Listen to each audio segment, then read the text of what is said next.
So when it comes to making good, engaging videos for your audience, you want to make sure that things are interesting enough so that people do not click off. You've most likely seen this in many movies without even knowing it, and for this first example, let's talk about Finding Nemo. Dory is known for her short-term memory loss throughout the entire film, and just when you least suspect it, Dory's memory becomes a crucial part of the story when she remembers the iconic address that helps them find Nemo. See, I suffer from short-term memory loss. Short-term memory loss. Hey, what did the mask say? P. Sherman, 42 Wallaby Way, Sydney. I remembered what it said. I usually forget things, but I remembered it that time. P. Sherman, Wait. Now, where is that? I don't know. It's like building a story with an interesting conclusion, which actually is a big part of YouTube storytelling. So you introduce elements that pique the viewer's interest, whether that be the title and thumbnail packaging, your hook, and you deliver those promises by connecting all the dots and revealing the big picture of the entire thing. This keeps your audience engaged and invested in your content, meaning that they're most likely eager enough to anticipate the next twists and turns that you have ahead for them. Let's break this down and think about it in terms of Legos. Setups are the Lego blocks of your video narrative in which ideas, concepts, or objects are introduced and will become more significant later on. Payoffs are when all those Lego blocks come together as the completed set, resolving the initial setups and creating a sense of gratification for your audience. You basically want your viewer to have to check out your Lego box, aka the packaging of your video, then getting the pieces, aka the content, mixed with setups and payoffs, and throughout the video they put those Lego blocks together on their own until they finally are satisfied at the end with a completed set, aka the grand payoff that is supposed to be promised. Now, with all that being said, let's look at a YouTube example. Originally, I wanted to do a video breakdown of setups and payoffs from Mr. Beast's video, but since I feel like that's overdone, we're going to be doing a setup and payoff review on a salt fork video. What if forks were made of salt? Would every bite of food be perfectly salty? That's basically the setup of this video that's done super well. By instantly asking you what if forks were made of salt, that's the point. It makes you wonder about the, well, what if they were made of salt? What is the what if? What if they were? What would our food taste like? Is that even possible? Will the fork be able to not dissolve as quickly? And that's exactly what it does well. It grabs attention. The question he posed in his packaging and in the hook is so unusual and strange and kind of out there. It piques our curiosity and we want to find out what happens next. We want to stick around to find out the answer. This hook is really good for two reasons. The first being it builds curiosity.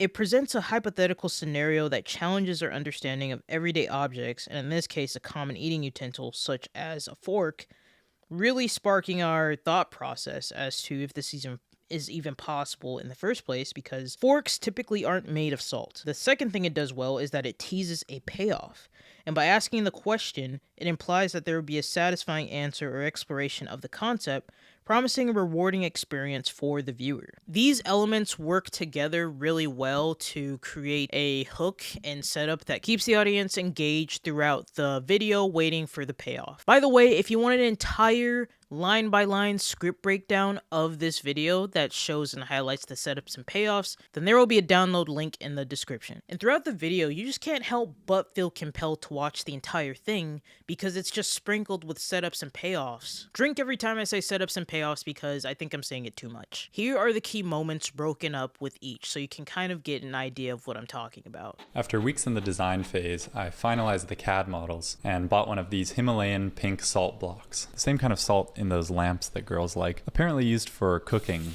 in the blockular format. And so I set out, not to cut, carve, or chisel, but to liberate a fork from that block of salt. But I ended up with this dinky 3-prong. I figured I could do better, so I transposed my CAD model onto the remaining piece of the salt block and got back to liberating.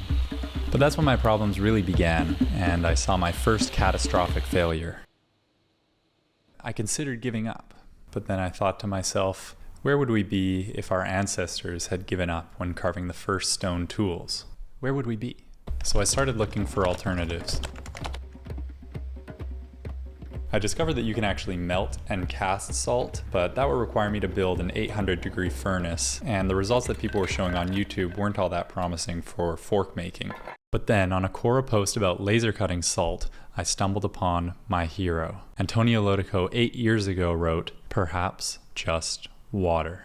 Legend. And I dipped the prongs in water over and over until they dissolved and became thin enough to be working fork prongs. A few finishing touches with the Dremel, and there we go.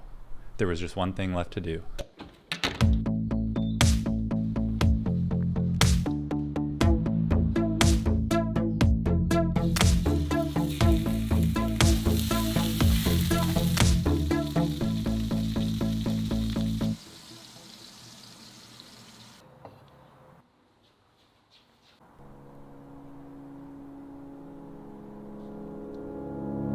Yes, it actually worked. Kind of got a suck on the fork. And every bite was indeed salty. I had to put my salt grinder and forks where they belong. So a really big misconception is that your grand payoff should be revealed at the end of the video, and unfortunately that's a really big mistake. Trust me, I know. In reality, the grand payoff can take place at any point in your video, as long as it's number one, delivering on the things it promised, and number two, provides a satisfying conclusion for the viewer. Basically, you need to figure out a way to balance user engagement while also giving them the payoffs that satisfy their watching needs, which is pretty difficult in the beginning. But once you learn to master setups and payoffs, it'll actually get easier with time. Because if you notice with the salt fork video, essentially, we didn't have to wait till the end to see the grand payoff. Because he did end up creating the fork, and after that, we're satisfied. But even then, after that, we wanted to know, okay, now that he has this fork, what's he gonna do with it? And what is the actual experience like of using that anywhere else outside of your home?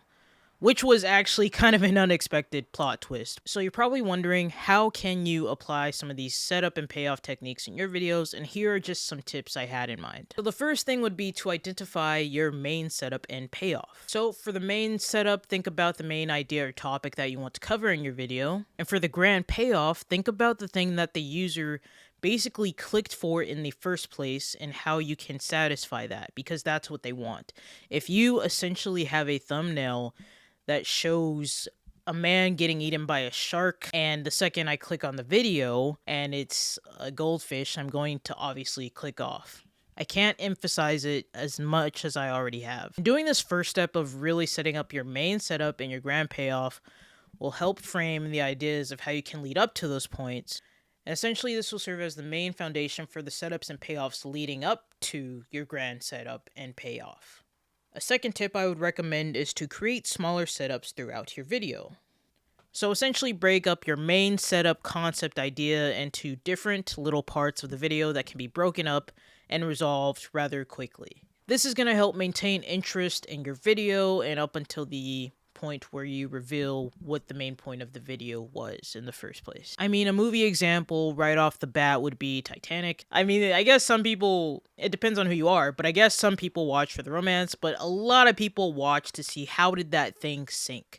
But there are a lot of things that lead up to that point. There are many storylines that have conflicts and resolutions up until that big point where the ship sinks. So basically, you want to ensure that each payoff provides a sense of resolution or gratification within your viewer. And this can be achieved through like humor, surprises, maybe your own little plot twist of a video, or simple enough by just answering the questions that you set up with your setups. And the last tip I would give would be to keep the pacing balanced. Pacing is a problem that a lot of YouTubers have. It's actually one of the hardest things to do. Essentially, you don't want to rush through your setups and payoffs, but also you don't want them to drag on for too long. For example, watching a mic shake video, a guy that does a lot of challenges on YouTube, there's one where he tries breaking sports records, and my problem of why I clicked off very quickly was the setup was to break the tennis record of some sort, but that lasted at least 3 to 5 minutes in which there's no payoff. He hasn't executed this yet, and I just keep seeing him fail with doing the same thing over and over again.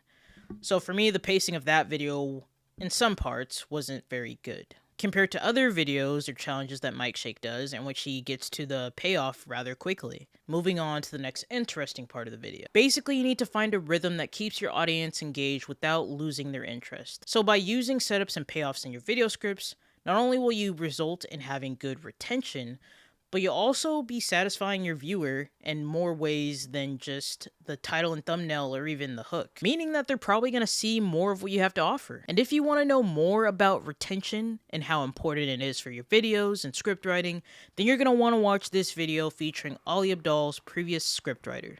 Thanks for watching.